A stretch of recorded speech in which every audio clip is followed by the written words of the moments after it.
All right, good afternoon, everyone, and welcome to the RotoWire Fantasy Soccer Show. I am Jack Burkart. You can find me on Twitter at Jack Burkart. We are giving our fearless leader, Adam, a little bit of a break today, so I'll be hosting things. And I have the great pleasure of welcoming Ryan Belongia, as usual, back to the podcast.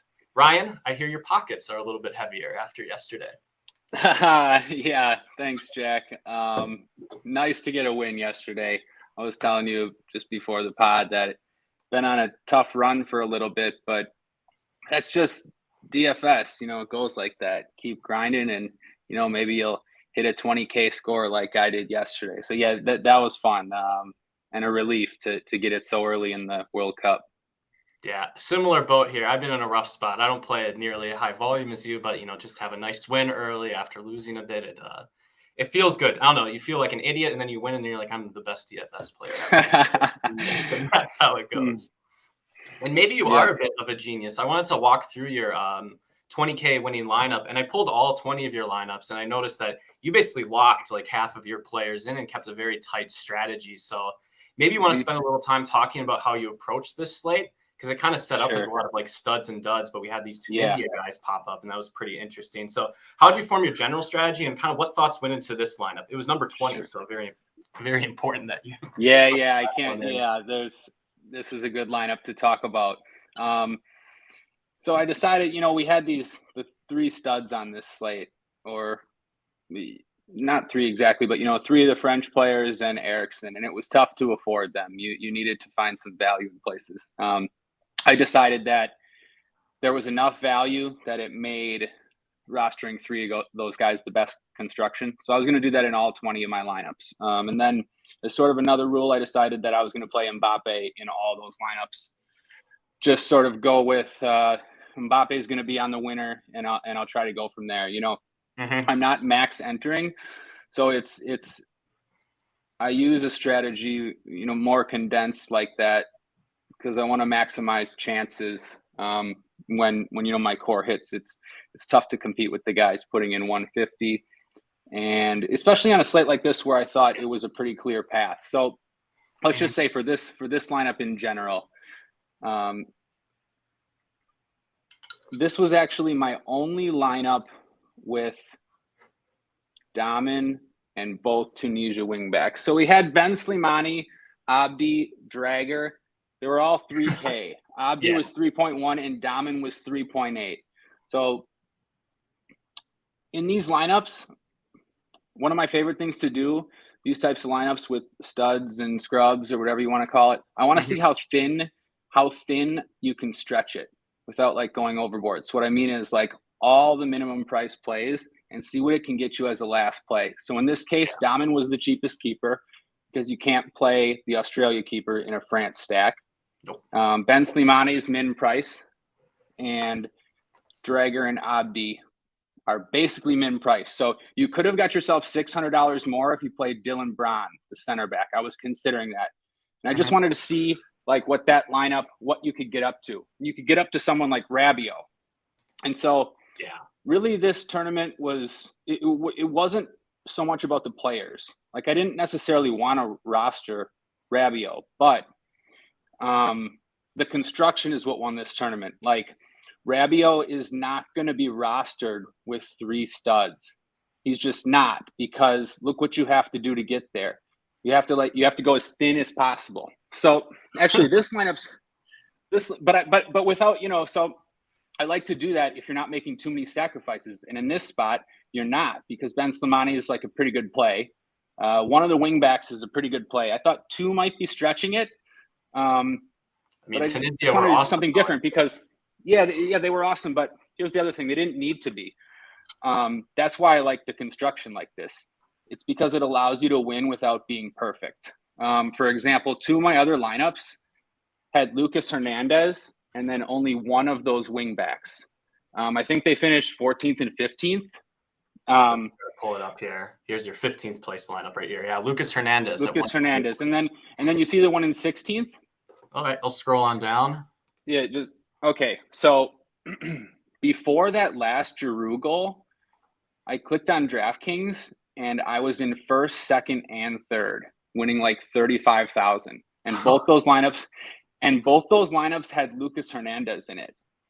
So I mean this, and you look at what the other defenders on this slate scored, Jack.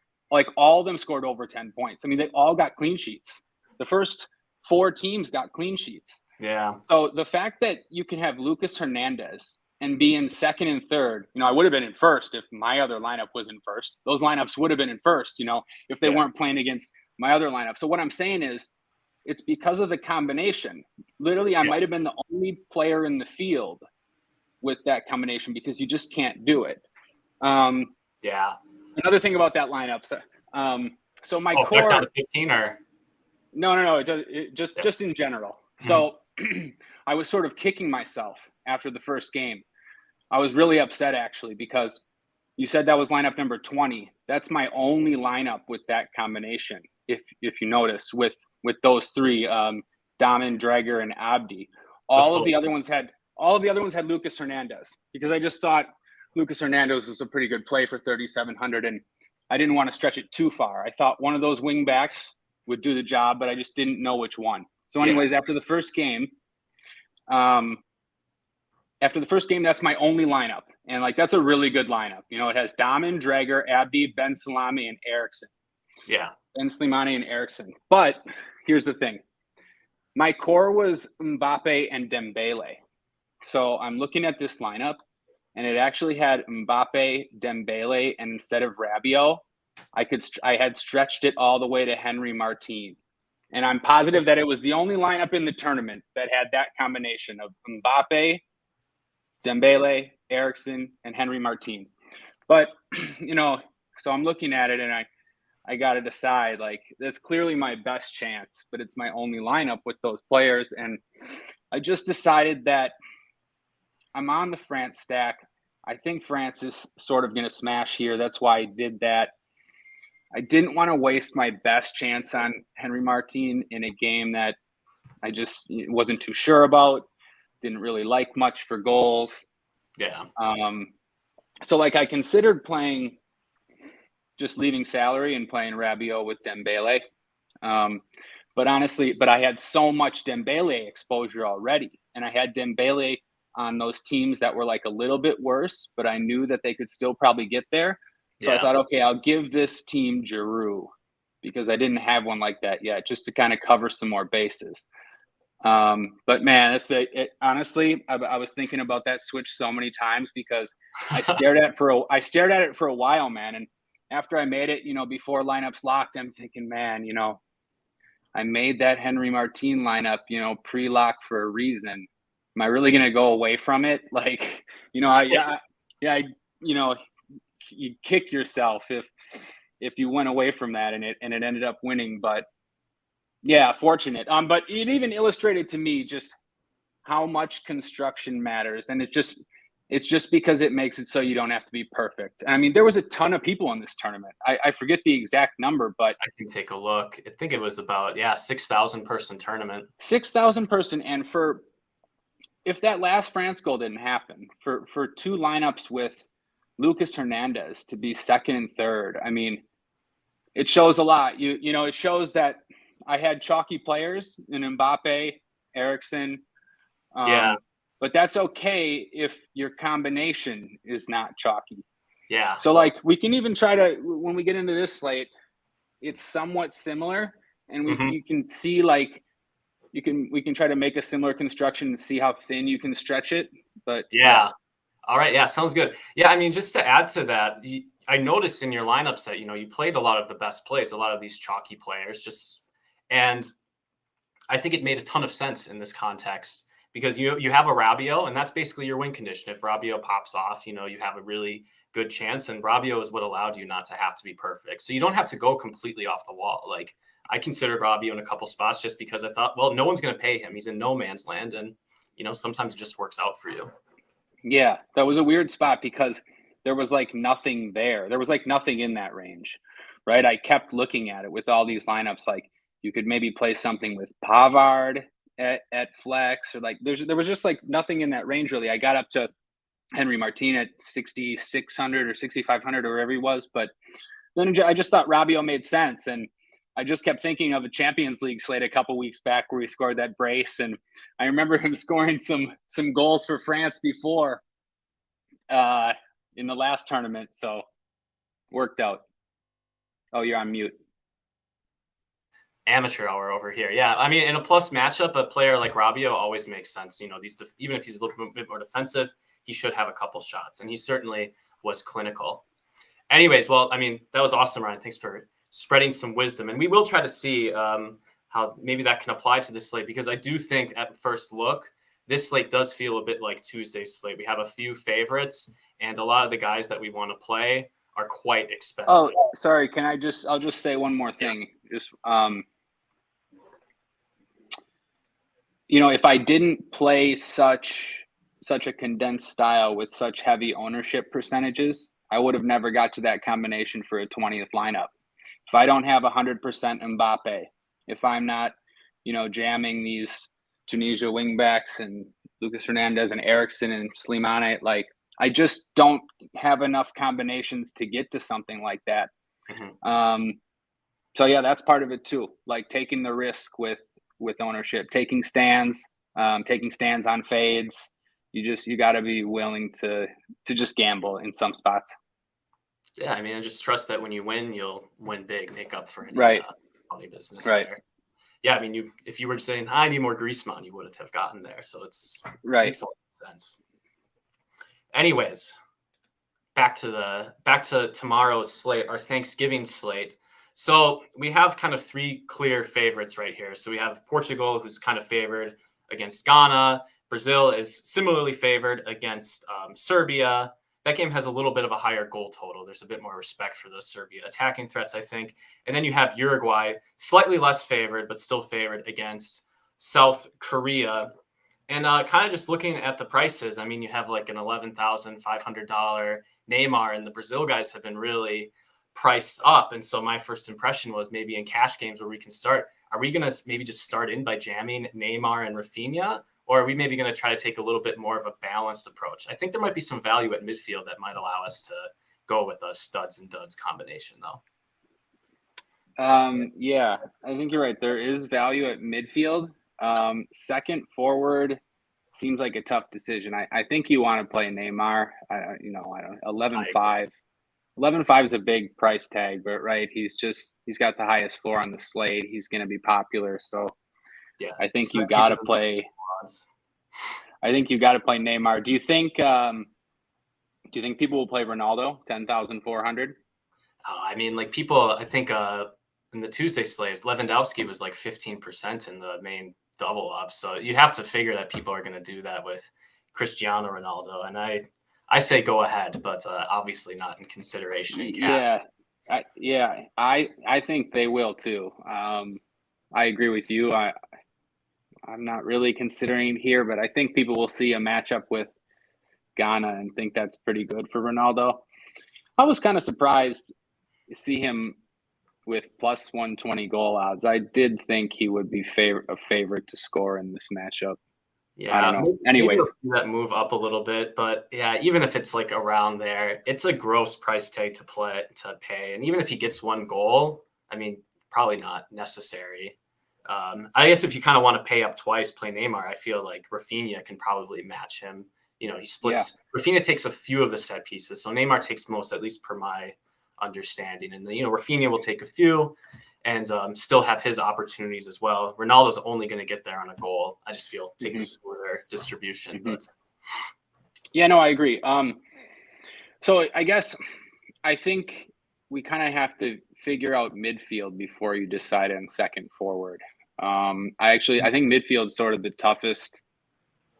Yes. The toughest part of this slate. So you mentioned that. Let's just go there first, because you mentioned there's a bunch of value. Like, who do you want to play most at midfield?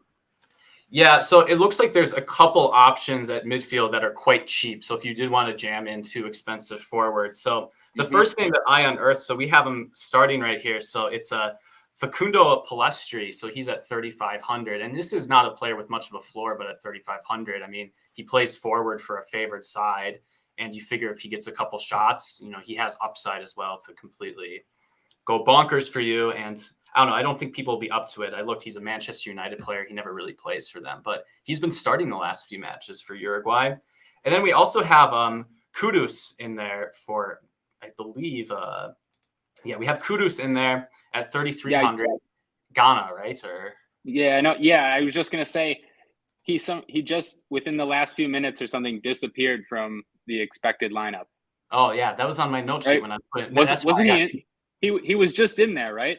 Yeah, I think Adam's pulling a prank on us from his spa day right there, right in his. Well, yeah, he's. I saw him in there, but he's definitely not guaranteed to start. But I hear you. Yeah, 3,300 Kudus could be considered. Yeah, he'd probably take a few corners. Sorry, keep going. Yeah, I think those are the two guys I'm looking at. If you want to pay up twice at forward, those are the two players that allow you to get away with such a strategy. Okay. But what do you think? Is there anyone else that? Yeah, right. So I wanted to. That's the strategy I went with initially. Mm-hmm. But then I see Fede Valverde for 6,200, and it makes me pause a little. Because we have Bruno on this slate too. We kind of skipped over Bruno. What do you think of Bruno at 9K? I mean, at 9K, Bruno doesn't even have all of the set pieces for Portugal. I would rather just play Nuno Mendes and take his piece at 6K. Maybe you want to pay up for one defender on this slate. There's not really any clear value at the, no really underpriced center backs or anything like this. That's my impression. I had the same thing as you, though. I put in Palestri and I put in Kudus just to see what I could get. And I think I played Vinny. I forget. I constructed a different lineup, but yeah. Well, Sorry, go ahead. Yeah, if Palestri plays, then it's likely that the way the lineup works out, Valverde will have the most of the set pieces. So when you play Palestri, you want to play Valverde, but you're not. So it's kind of like a chasing your tail situation. So if I did play Palestri, I would still want to play Valverde, basically. I don't know if this is going to be like a hot take, but Valverde is the lock to me, I want to say. 6,200 with the majority of sets on a favorite. If you're not going to play Bruno, I don't want to go too heavy on Valverde here, but I think he's one of the best players in the world. I think he's going to be everywhere for Uruguay. I think he's got a floor even without set pieces. I think he's got goal assist upside. I think he's going to play 90 minutes. If he's going to take the majority of sets where they're favorite, I don't know. Like I have a softer spot than most for Valverde. I'm a big fan of his, and I just can't see myself fading him. Yeah, he's a terrific player. Do you agree? Like Bruno, I think at 9,000, if we just kind of want to rule that out for cash games, that just feels too expensive to me. If he's not he's priced as a set piece monopolist, and he doesn't even have penalties, right? Because Ronaldo is. So, do you think we're safe just crossing that out and kind of moving? I'm not quite as confident as you. Are we sure Nuno Mendes is going to start?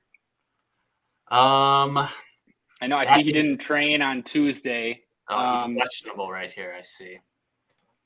And look, I know Bruno doesn't have a monopoly, and he hasn't really for a while, but he still takes most. I don't know. The thing I was worried about, and it's a good matchup. he should have a good floor in this spot. But then you wouldn't necessarily be able to pay up at second forward. So I'm trying to decide if it's more important to pay up at second forward or more important to pay up at Bruno. Like so we can go back to forward now, I guess. Mm-hmm. We said we're not going to play Ronaldo, so Rafinha's in play. Well, Rafinha's 1,000 more than Bruno. He has a minority of sets, half at the most. True. He's probably going to get subbed. They're smaller favorites than Portugal, I believe. It seems hard to do that as well. It seems hard to play Neymar over Bruno as well. I don't know. Yeah, I guess when you put it that way, does make there's value at midfield, but it's also like how good is the value? But then if you didn't spend up twice at forward, what would you do? Yeah, well, if I don't spend up twice at forward, the name that sticks out like a sore thumb, there's some GPP options that we should talk about later, but I am concerned just scrolling all the way down and playing someone like Jordan Ayew or even Andre Ayew if you need it. I mean, Jordan Ayew, I think we have listed on penalties. I noticed don't take a lot of corners, so Ayew might get a corner or two, but I mean, at that price, you're not paying for much of a floor anyways, so it gets 4 points, and that allows you to get up to Bruno, I guess. Yeah, I was looking at Ayew.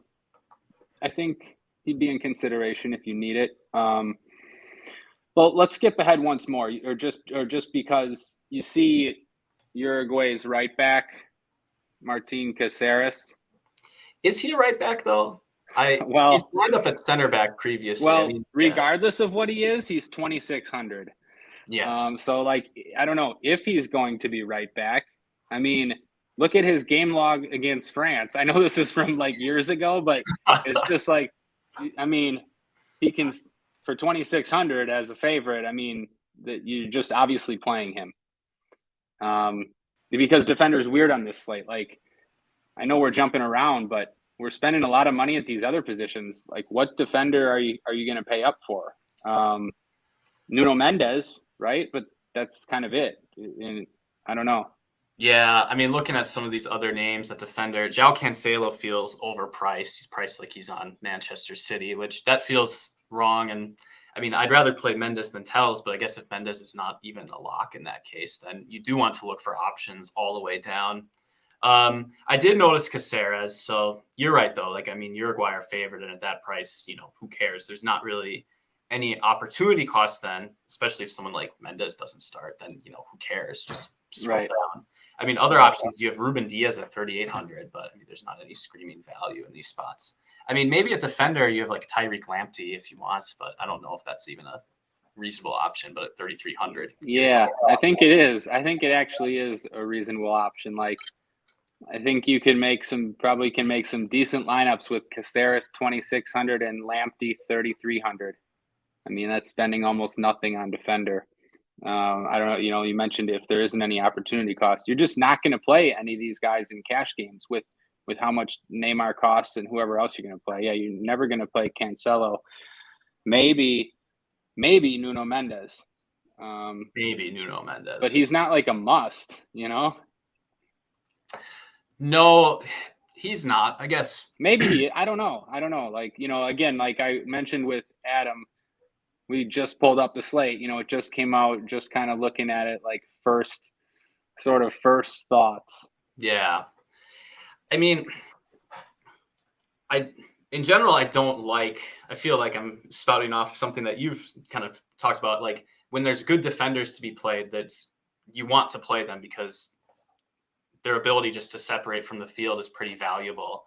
And I feel like the Nuno Mendes at around 6,000, I feel like that is still achievable in this slate without making too many sacrifices. If you do this Caceres Lamptey, you might only be getting 4 or 5 points combined in both of your spots. Mm-hmm. And that's very difficult, especially when you do have other punt options at midfield maybe.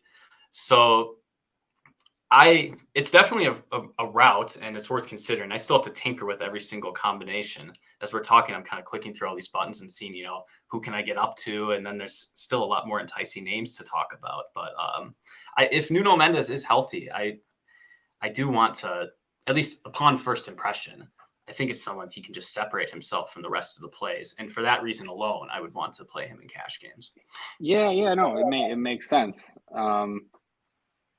That's what I like to do usually as well, just to play devil's advocate. Can you hear me? Yeah, I can hear you. Oh, yeah. Okay, sorry. Well, then you wouldn't, you play Nuno Mendes and you don't have Bruno. And Bruno is a way to separate yourself from the field over whoever you have at, so you got to make sure that you got to make sure that the punts are good enough. Basically, and if they are good enough, then I'll spend up at defender. Well, it sounds like you don't really particularly think the punts are good enough. I personally don't think Kudus is a good enough punt in this spot. I mean, he maybe gets one corner. That's not something that really moves the needle for me. Palestri maybe, just because he will be in a more advanced role. So I think Palestri, I'd be okay with that. Yeah, I would be okay with that. And I wouldn't mind Kudus as a last piece in, just because he's so cheap. Like, yeah, you just need a few points. But I agree, he's not one that you wouldn't love it. You know, he's probably going to get subbed early, and he can score you just 1 or 2 points as well. Yeah, and I mean, this is a cash game discussion, so Kudus, that's just a name. I have a habit just crossing these guys off, you know, even if they're good value. If Palestri is right there, I'd just rather play him in tournaments. I think range of outcomes makes a lot more sense for his case there. Well, that was a bit of a whirlwind. So there's definitely a lot going on right here. So there's high price forwards we want to play, and then there's a few high price midfielders that we want to play. And it looks like your decision is going to have to be, where are you going to sacrifice? Are you going to sacrifice a midfielder, or are you going to sacrifice a little bit at forward? So I mentioned Jordan Ayew. Are you looking at someone else perhaps in your second forward spot, Ryan?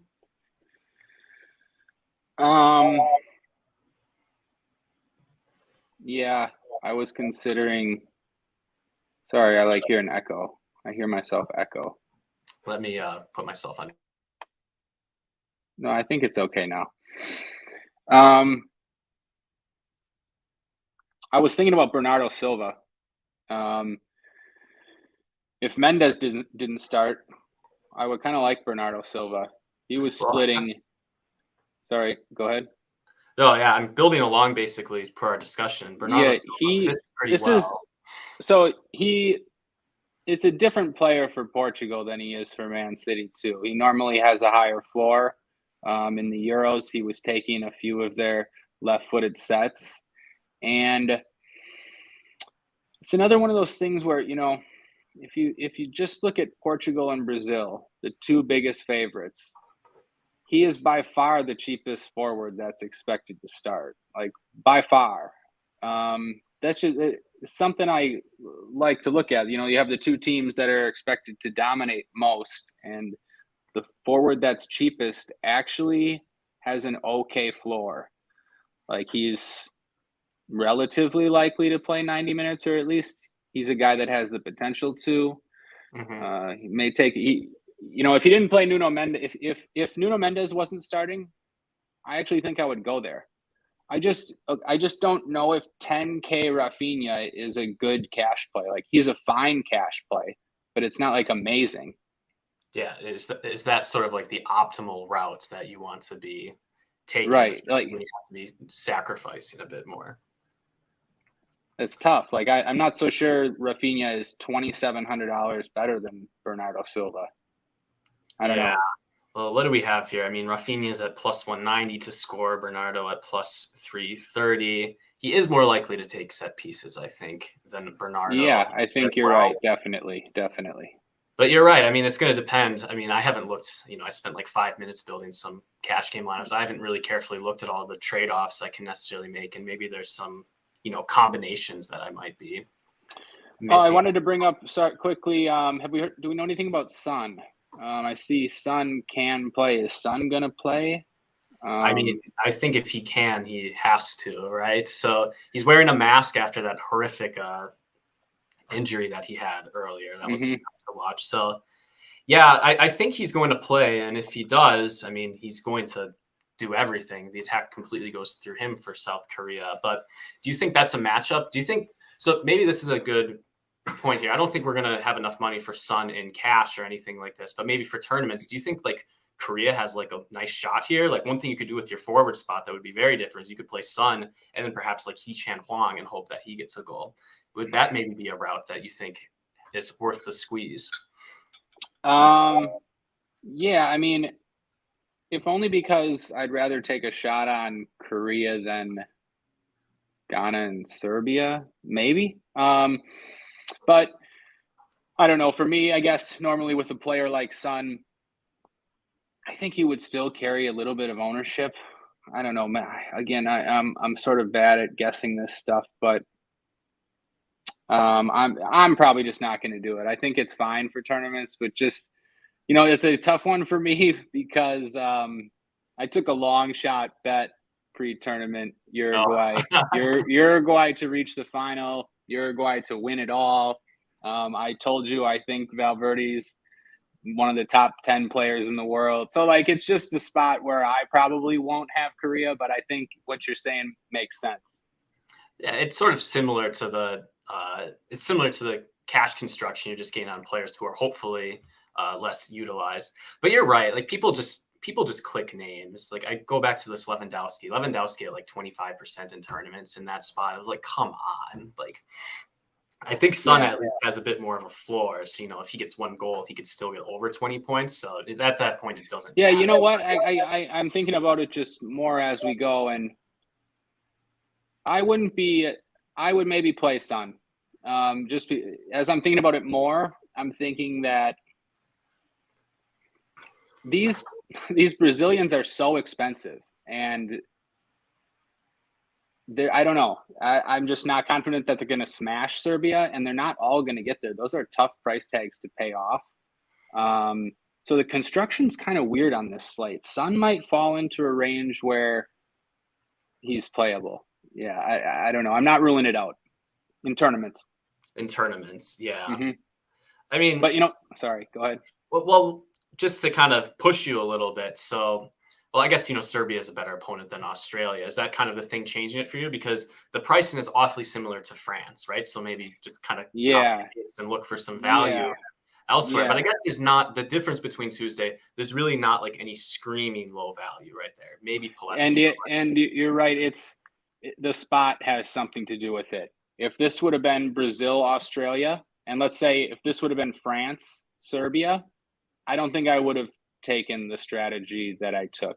Part of it was I liked the matchup against Australia. If Brazil was playing Australia, I would like it more than Serbia. So, yeah, you're right. I don't know. Brazil has a 2 total, I mean, that's not crazy. Well, Portugal also has a 2 total. So there's a completely analogous matchup that is better priced. Yeah, that's a good point too. So I guess that does give us a few more directions to go right there. So maybe I want to get you talking about Uruguay more. So you have a Darwin Nunez at 8,100. We're projecting him to start. And then old captain Luis Suarez. Maybe he's not captain, but he's at 7,500. For me, I would probably just play Darwin. I mean, I guess Suarez is going to play as long as his legs function. He's just that type of player. But are you going to be looking to be playing a lot of these Uruguay forwards in tournaments? I'm looking to play Darwin, definitely. Yep. I think that's a great call. It sort of goes with what I was just talking about, where I'm going to sort of hope that this slate is not like the France slate, and that not all of these super expensive guys pay off their tags. And you have someone like Nunez who has a floor, actually, because he just shoots so much and does other things. And he has 2 goal upside, probably only needs 1 goal. So, I do like that for tournaments quite a bit.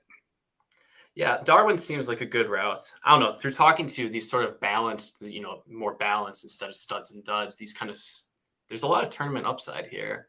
It seems like, I don't know, when I was making my forward list, like I have just a ton of forwards I want to play. So it almost seems like I want to shake that right, up. And think about, if you try to play these expensive forwards, which people are going to do, you're going to have to punt other places, and especially punt defenders. So if you don't play the expensive guys in some lineups, you can hopefully gain on the field at defender and at some of the other positions. Yeah, that makes a good deal of sense there. I'm scrolling through some other forwards, see if we're missing anyone here. But we talked about the Ayew brothers, Hee-chan, all of the favorite forwards. A pair that I've noticed we haven't talked about Serbia at all in this match. And there are some players that you can play. At first glance, I don't really feel particularly tempted because there are 3 favorites that are all favorably priced that I want to play. So why go to Serbia when, you can play guys on Uruguay? But maybe that'll change the utilization. But are you going to be interested? So Dusan Tadic is forward eligible. He does take most of the corners, I think, if not all of them, actually. And then you have Mitrovic and Vlahovic. Mitrovic is kind of overpriced to me. So Vlahovic would be the more interesting one to me at 7,100 versus Mitrovic's 8,600. Any interest in Serbia? A little bit. I agree. Mitrovic is probably too expensive. Normally, it's tough to consider these underdogs, but I mean, look what's happened in this World Cup so far. Look what happened with Japan. Look what happened with Saudi Arabia. I mean, other spots too. I think there'll be one or two chances for players like this. And it's more a thing where I don't necessarily want to play these guys. But if the best construction leaves me in that range, I'll take some chances probably. Sort of sometimes on a slate like this, I'll just let the construction decide sort of who I roster. If I, don't have strong convictions, like for instance, on the last slate when I'm jamming Mbappe and I'm going to play Eriksen too, or whoever else, Dembele for sure. Like last slate, we had Dembele 8,400 and a lot of people probably didn't even expect Dembele to start. That was one of the lineups that leaked. And, that's the last game of the slate also. So people aren't planning for that. People just aren't going to have that as much. So it's a totally different slate where I was planning from the start. I knew what I was going to do. My money was already spent. Like on this slate, it's tougher. I don't know who you can just lock in. Like maybe Neymar. I mean, maybe Ronaldo, if you think he's scoring. I mean, you can go that route. Some people will go that route. I mean, Ronaldo's going to be very popular. Yeah, I'll let him. Then I'll pay him this time. Congratulations, and I'll move on with my life. It just doesn't feel like there's too much going on with that situation too. I don't know. I don't like to have outside of soccer takes, that sort of thing. But I'm just not tempted at that price tag. I would just rather there are other strategies that I would prefer to use, and that just kind of sums it up. I'd rather play someone like Darwin. I'd rather be, seeing what I can get by playing some of these talented midfielders as well. There are a couple midfielders, just to keep on going through. We've given a good discussion of forward. There are a couple midfielders we haven't discussed.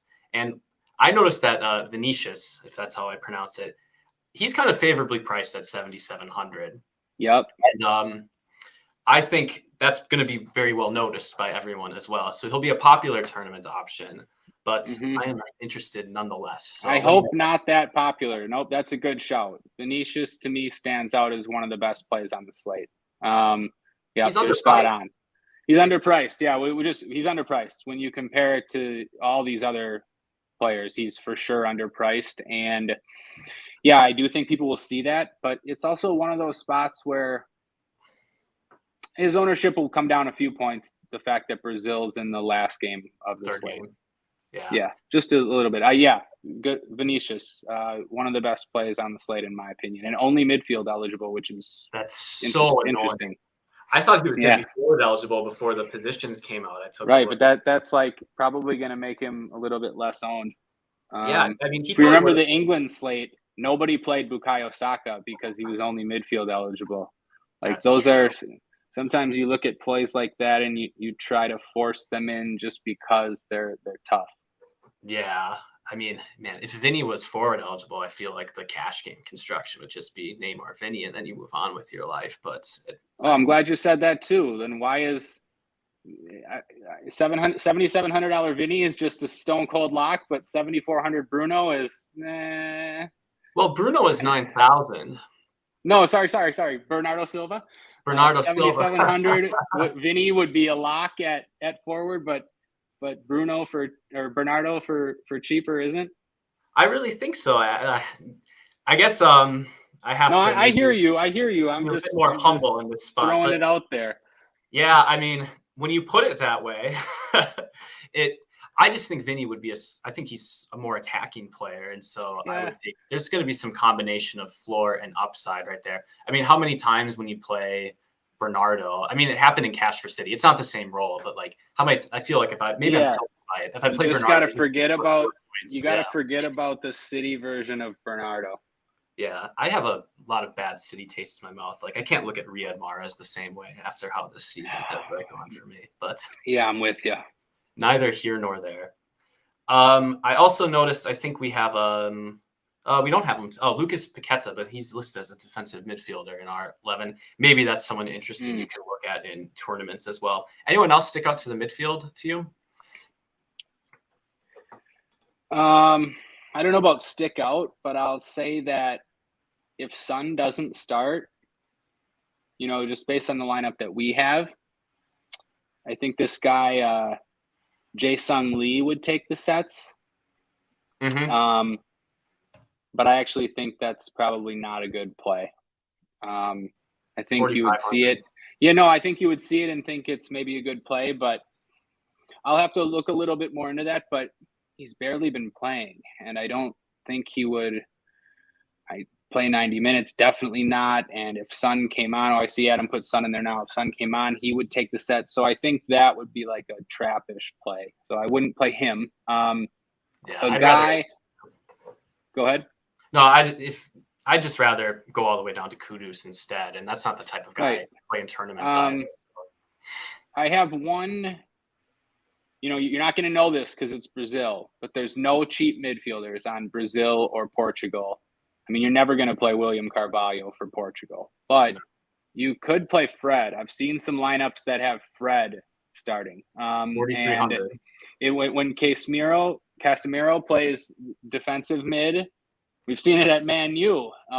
Fred can do things. Fred can do things for 4,300. So I don't think that's a bad tournament play if you need value. It's one of those that people wouldn't play because you're not expecting him to start. Yeah, I mean, if Rabiot is a decent play on Tuesday at 5,900, why not take a couple? Right. Yeah, exactly. And it's just one of those where there's not much else. I mean, listen to the guys we're playing. We're playing Kudos and Ayu and Palestri, who these guys are that are going to score 5 points. You can take a chance on anybody if they have upside. Yeah, 5 points sounds a little bit generous even for those guys. I mean, plenty of caution right there if you're going to try to go that route in tournaments. Yeah, nothing else really sticks out to me in midfield either. So just kind of scrolling through some more. We talked about some of these premium defenders. So, we've talked a lot about Nuno Mendes. Is he healthy? João Cancelo seems a little bit expensive. But from a tournament point of view, I mean, are you interested in Alex Telles? Are you interested in any of these expensive fullbacks? Or what's your strategy? What are you thinking at first impression? Yeah, I'd like to have one. And I think you could there's some builds where you could have one in the flex. This is a weird slate. And I'm saying that because I'm just saying if Caceres is starting at right back, and you got to see that Jimenez is a straight center back, Coates center back as well. If Jimenez if Caceres is starting there, I'm gonna have a lot of him. I mean, I'm gonna play Caceres. So then what I'm saying is, you might be able to play one of these fullbacks in the flex. I would have interest in Nuno Mendes for sure. I don't think he's going to be that popular. I don't think he would be that popular. So I want to play Nuno Mendes for sure. Telles would be the other one. Danilo, he's not too much of an attacker. Cancelo, he would be okay too. Cancelo is pricey, but he at least still has upside in this spot. He loves to whipping crosses to Ronaldo. Shoot as well, but Cancelo for Portugal, their fullbacks cross when Ronaldo's in the game. So I like that for tournaments. Yeah, that's a good option. And there you go. When you play Ronaldo, just do a stack with one of their fullbacks. Maybe I think it's a good option to play Ronaldo with one of the fullbacks. Yeah. Yeah. So, yeah, I mean, Caceres, you're right. I mean, I was excited to play Sula when I thought he was playing that right back. What a bad play that was. I mean, I feel bad about the Sula one. I got excited about that too, man. No, I mean, me too. Excited about that too. He's at 40% though. Let's people go to Goalkeeper. So I really haven't even looked at Goalkeeper right here. Again, these guys aren't at 40. These guys aren't at 5,900 at all, which is somewhat surprising. But you have 5,800 for Diogo Costa. Are you going to spend up at Goalkeeper, or do you think you're going to be spending down? Well, wait. Sorry, I don't have it up anymore. But it looks like is Uruguay's keeper cheaper than Brazil's? Yes. Yeah. I mean, you see the clean sheet odds, right? Uruguay's are quite a bit more than Brazil's. Let me take a peek right here. They're almost 4% better than Brazil's. So like I don't mind paying 5,400 for the Uruguay keeper, if you can get up there. But I don't think it's a must or anything. No, I don't think spending up's a must on this slate. Sort of a play whoever you want. I don't know. Do you have an opinion? I really try not to have opinion on goalkeeper. I think from like a macroscopic point of view, like one thing I'm usually sort of interested in is often one of these low price goalkeepers gets there. Like Damen did really well on Tuesday. I think the Japanese goalkeeper did really well this time. So like I'm like when I build tournament lineups, I'm just like clicking a goalkeeper early and just letting that guide the rest of my decisions. And if there's enough expensive players, I think that extra 1,000 can be helpful. Yeah, I know. Sorry, that's a good point. And just to add to that, these two teams, Portugal and Brazil, they're pretty good teams to play the cheap keeper against, in that they have players that take a lot of long shots. Both of the teams. You have with Portugal, you have Ronaldo and Bruno, who are like shooting on sight. With Brazil, you have Neymar and Rafinha, who are taking long shots, and other guys. Like you're going to get more saves than, let's say, like Costa Rica. Spain. No, playing against Spain. Oh yeah, that's what I was. Sometimes or playing against City. Sometimes they'll just pass you to death, and the only times they take shots are when they know they're going to score, and your keeper is going to score negative more often. So, anyways, point is, cheap keepers I think are pretty decent against Brazil and against Portugal. Yeah, I think that's a good shout. Yeah, I regret my Keylor Navas captains. I doubt they redeemed themselves during it happens. Yeah. It does happen right there. All right, I think that's been about 45 minutes. I mean, I think we talked about quite a lot of angles here. I mean, I'll try to summarize it a little bit right here. So probably for cash games, and he's going to be popular in tournaments too. We'll get Neymar, and then you're going to be deciding, kind of where you want to punt. Do you want to spend up big time at midfielder to fit in like Bruno or Fetty, Valverde, or are you going to try to play Rafinha as well? And do you want to play Nuno Mendes or do you want to punt twice? So there's going to be a lot of like little trade-offs right there. So there should be it's like sort of like each position has like studs and duds. You're going to have to figure out which combination that you think is optimal. It's actually a pretty difficult slate, man. Like it's a pretty difficult slate. And these slates where we haven't seen the teams play yet are just difficult in general as well. But yeah, I'll spend a considerable amount of more time on it in the morning, and then talk about it in Discord. Hopefully have come to some sort of conclusion by then. Yeah, I mean, you should join the Discord, and we're using our cheat sheet right now. So we'll do the obligatory rotowire.com/soccer trial. If you're watching these videos, I think the membership for the rest of the month, you get 10 days and you get a month after. So you even get it for Boxing Day Premier League. It's like $10? I mean, just give it a shot. I think it's a ridiculously good value. And then you can join us in our Discord where there's a ton of good discussions there. People are posting the leaked lineups, so you'll know about that France issue.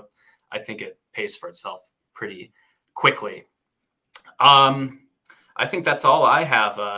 Ryan, do you have any other final thoughts?